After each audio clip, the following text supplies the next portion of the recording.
Trump, tarifas, as bolsas estão caindo. O que está acontecendo? É o que a gente vai responder nesse vídeo de hoje, tá? E eu trouxe aqui o Gustavo Sung, nosso economista aqui na Suno, para falar um pouquinho do que está acontecendo. Vamos lá, não é segredo para ninguém, né? As bolsas do mundo estão caindo, a do Brasil até segurou no primeiro momento, depois veio a cair, está caindo como o resto do mundo, tá até um pouquinho menos que as demais, mas está caindo e o mundo todo está despencando, né? Não é de hoje, já está vindo, se não me engano, desde quinta-feira da semana passada, as quedas têm sido intensas. O que está acontecendo? Bom, primeiramente, obrigado pelo convite, sempre bom estar aqui com vocês. Bom, basicamente é o medo do mercado que possa haver uma recessão grande nos Estados Unidos com a imposição das tarifas, novas tarifas comerciais. Acho que todo mundo está sabendo, né? Mas basicamente vou explicar qual que é esse pacote que foi anunciado na quarta. Basicamente agora tem uma tarifa mínima de 10% para todos os países que fazem comércio com os Estados Unidos.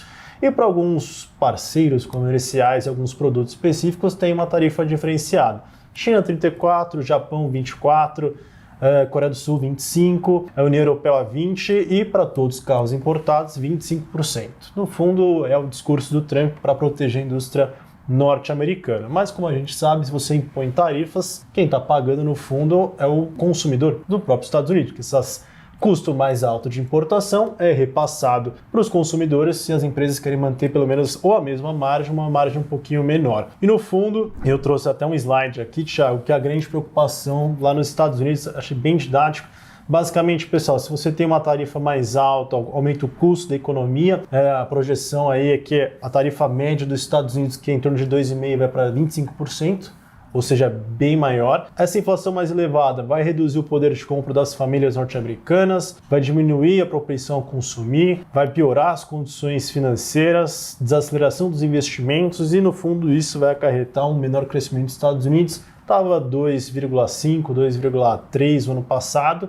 A expectativa é que mais próxima de 0,5% por conta desse desarranjo que a gente está vendo, né? Esse é basicamente o cenário que deve ocorrer, principalmente a gente vai enxergar isso no segundo semestre. E aqui eu coloco um dilema do FED, que é o dilema do Banco Central que está em discussão. O que ele vai fazer? Inflação mais alta com a desaceleração da economia. Como que ele vai fazer com os juros? Eu acho que esse é o ponto principal. O mercado hoje está apostando que ele vai cortar 3 vezes os juros esse ano, mas a gente está um pouco mais cauteloso porque a inflação é uma preocupação. Eu acho que isso vai pesar muito no FED, né? E até o discurso na sexta-feira do Powell falou, olha, inflação vai subir, crescimento vai ser menor e não está claro qual o caminho que o FED vai adotar.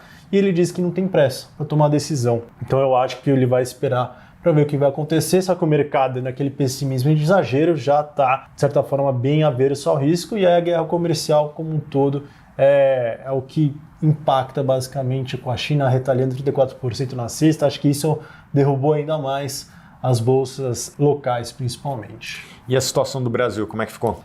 Eu trouxe um slide aqui, bastante interessante.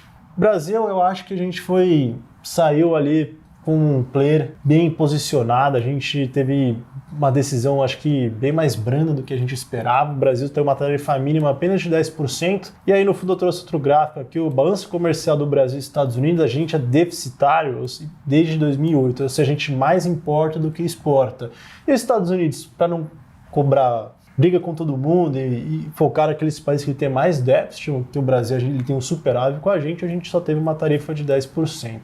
E até trouxe aqui a corrente comercial, né? A gente pega importação mais exportação, esse no gráfico da esquerda, e mostra que a China desde 2000 vem crescendo, hoje é o nosso principal parceiro comercial. Estados Unidos está em segundo lugar aqui, acho que é o ponto principal. E aí, só para finalizar, basicamente eu vejo duas formas. Como a gente está com uma tarifa de 10%, a gente não vai ter efeito de substituição de importação pelos Estados Unidos. Por exemplo, se algum produto brasileiro fosse taxado a 20% e algum outro país fosse a 10%, provavelmente a gente perderia a share de mercado. E como a gente está com tarifa mínima, acho que o Brasil continua com um bom fluxo. E as exportações do Brasil para os Estados Unidos representam 2% do nosso PIB, 2,2%. No macro, o impacto para o Brasil é pouco. Setorial, eu acho que aí, dependendo do produto, isso pode ser mais afetado sim. Uma curiosidade, Sung, você sabe se a questão de serviços digitais que tem crescido muito, como pagamento de streamings, dados, né? Aqui na Suno a gente contrata a Amazon, né? A W Service, e esses serviços digitais, eles entram na balança comercial? Se pegar a balança comercial de bens e serviços, entra, e isso tem pesado bastante, sim. Serviços streaming, bets também tem outro ponto importante, porque a gente está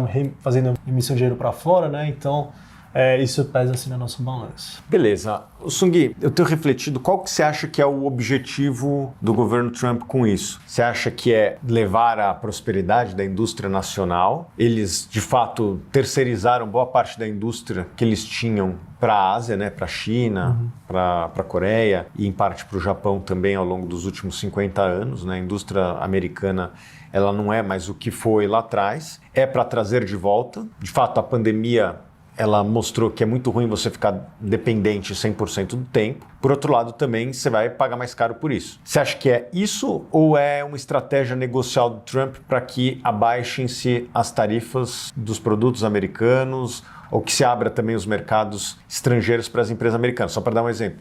Boa parte das empresas de tecnologia americanas não operam na China, na Coreia também não. Então, seria isso um instrumento de pressão ou você acha que é mais uma visão estratégica de ter dentro de casa uns insumos que você precisa? Eu acho que é um pouco dos dois, tá? Eu acho que o Trump e o governo dele acreditam que criação de empregos para tentar... Eles usam muito exemplo da China. Hoje a China produz muita coisa, exporta, questão de tecnologia, indústria. Tem uma visão que os Estados Unidos quer ser também um novo pioneiro, ou retomar os empregos dos Estados Unidos a parte industrial, que hoje o mercado de trabalho, 8% apenas emprega na indústria, é altamente tecnológica, com automação. Então, no fundo, ele quer tentar aquele discurso de trazer empregos de volta para os Estados Unidos e, no fundo, manter a base de apoio, que muitos americanos perderam emprego na questão industrial realmente, por competição, mas tem uma questão de pressão. Eu acho que barganhas e tentar melhor acordo com os Estados Unidos. E aí são notícias hoje. O Japão já sentou para negociar, muitos países ligaram para o Trump no fim de semana para negociar.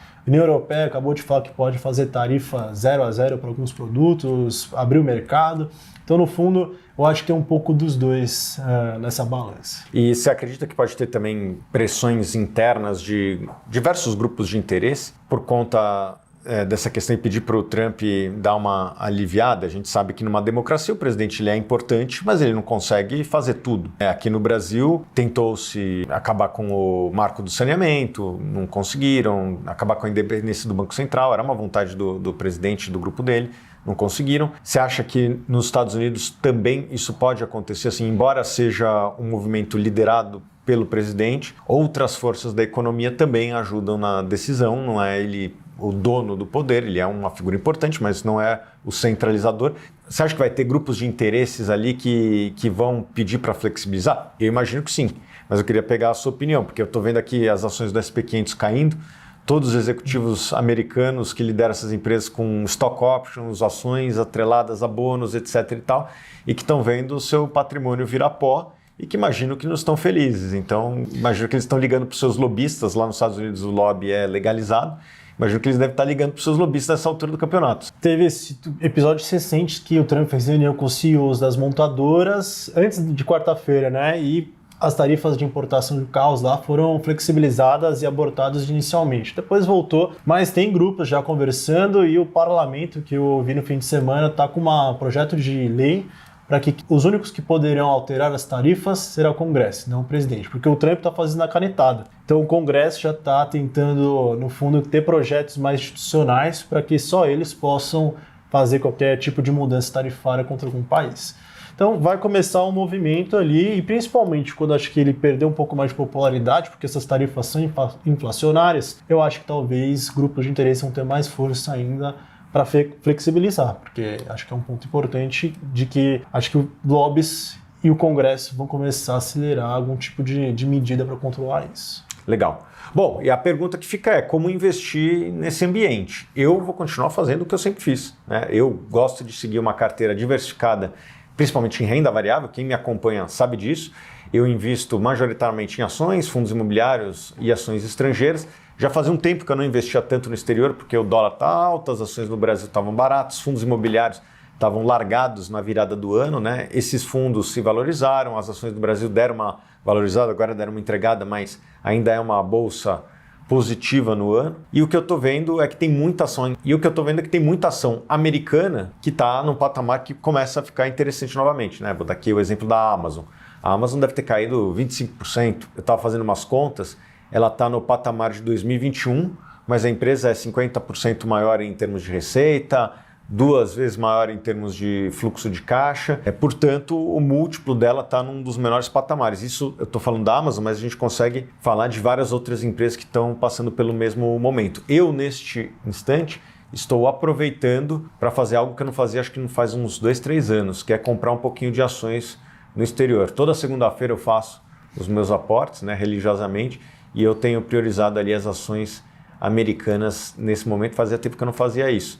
Por quê? Porque o dólar deu uma cedida em relação ao que estava em dezembro, né? Ainda é um patamar alto, mas 5,70 é menos do que os 6,30 que bateu, e as ações americanas devem estar, na média, sendo uma das piores no mundo este ano, e começa a ser interessante para um investidor de longo prazo como eu. Então, eu não vou mudar a minha filosofia. O que eu tenho é priorizado este segmento dos segmentos que eu invisto, né, que são as ações estrangeiras, nesse instante aproveitando essa queda, uma vez que o Brasil caiu menos. É assim que eu tenho investido o meu dinheiro, tá bom? E se você quer ter um consultor ao seu lado justamente para fazer uma carteira personalizada para você, para que você não tenha dor de cabeça e foque no que você quer, na sua família, no seu trabalho, a Suno Consultoria é a melhor consultoria do mercado, tá? Então, se você quer ter acesso a um consultor que desenha uma carteira sob medida para você, não deixe para depois. Eu vou deixar aqui um link da Suno Consultoria para você conversar com um dos nossos profissionais. O link está aqui logo abaixo. Sungui, muito obrigado pela sua querida presença,